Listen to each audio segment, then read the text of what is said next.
morning, friends. We have two of our winners for the Clyde's Garden Planter giveaway, and I'm going to go to the post office and get these guys mailed out. Clueless Homesteader in Virginia and Julia in Iowa. So getting these off in the mail to you guys today. Thanks for watching our videos, and I've got one more that we don't have the address for yet, and I still have one more calendar to give away. So be sure to leave your comment on that video for one success and one failure in last year's gardening season, and we'll get a calendar out to you.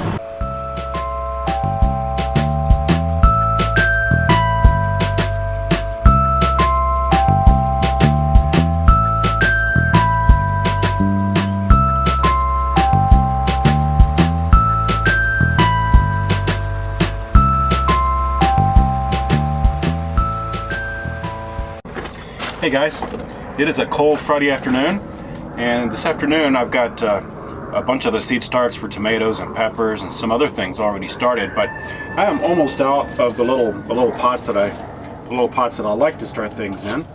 And so what I'm going to do today is make some soil blocks. Let me show you how I do it.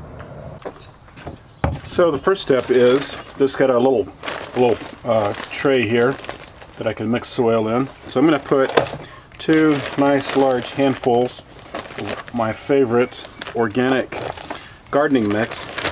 I really like the one from Kellogg. Kellogg Organics makes a really good one. So I've got about 4 big handfuls in there. I'm going to mix equal parts of peat moss in there with that as well. So we'll get some good handfuls of that, and we'll just put those two together. So the next thing is I actually sift this to get it as fine as I like for our seed starts. Alright, so I have an 1/8 inch hardware cloth and some 2x4s. Just made a frame that sits right on top of the wheelbarrow. And that mix of soil, potting soil, and peat moss, I'm just going to roughly mix that together here. And then pour it out on this and put it through this screen. There are a lot of larger chunks in the peat moss, and some even in that organic soil. There's a lot of organic material in there. So we're just gonna make sure we get out all the larger pieces. And then I keep a bucket. You probably can't see it, but I have this little bucket right down here. And normally, those wood chips and things, the larger pieces that are left that I don't want in there, I'll put them in the bucket. And those go in our compost. So I'm going to use the water out of our range catchment system and get this nice and very, very wet. Got a water hose hooked up to it. I've just turned that on. So for making soil blocks, the wetter this is, the better actually. I really like to get it nice and wet. This will all stick together nicely once it's very moist. So we'll just use the nice rainwater that the Lord gave us and get this nice and wet. So we'll let that sit for just a couple of minutes for that to hydrate. Turn the water off here.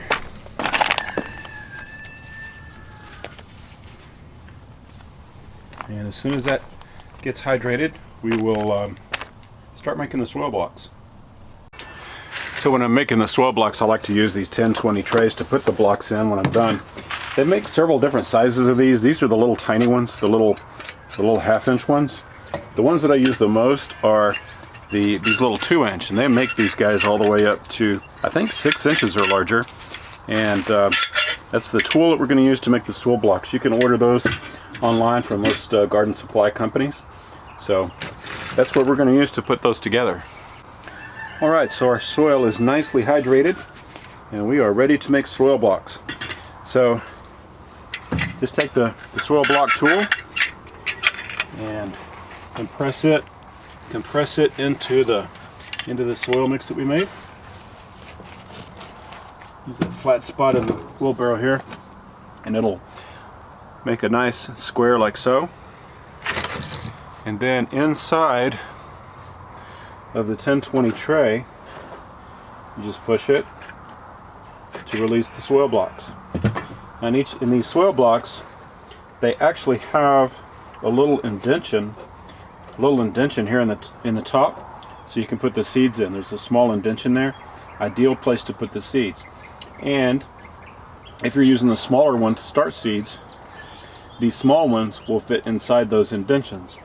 And they're all designed that way. As the size goes up, you can put the next one inside of another one. So we'll just keep on making those soil blocks and fill up our tray.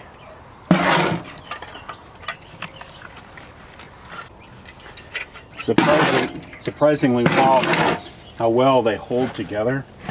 I guess the combination of the organic material or peat moss in there, even after watering and keeping those guys misted, they really hold up very well.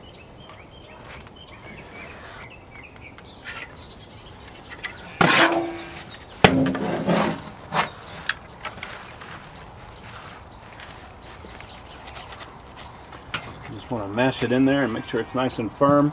I like using a wheelbarrow because it's a nice steady surface, and I can really press on the bottom of that to make those flat.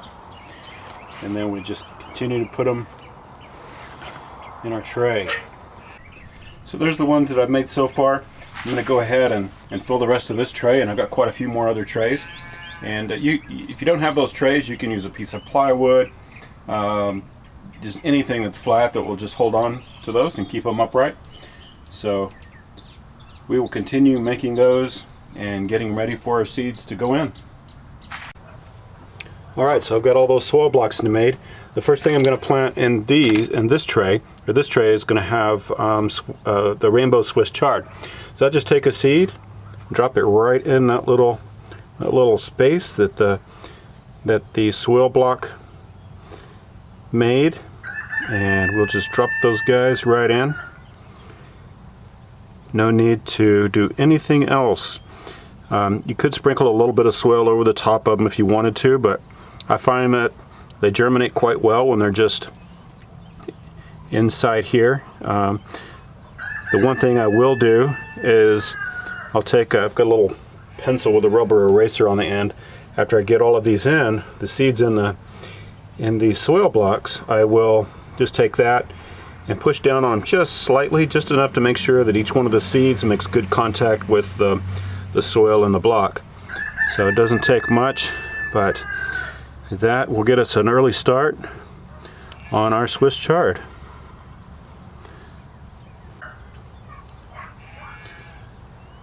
So after we get these planted, the next thing we're going to do is put them in our seed starter. Keep them warm. You could do it in the house, you could do it in a greenhouse, anywhere where you can keep an even temperature around 65-70 degrees. Read the soil pack and it'll tell you what the preferred temperature is, and we'll get those into our seed starting house and wait for them to sprout. And then the good thing about the soil blocks is once they're growing here and they're sprouted, and when it's time to plant, we'll just take these guys and put them directly into the soil out in the garden. Alright, so we've got the seed tray in there with the soil blocks and the seeds for the rainbow chard in them. Now we'll just wait for those guys to grow, and when it's time we'll get them planted outside.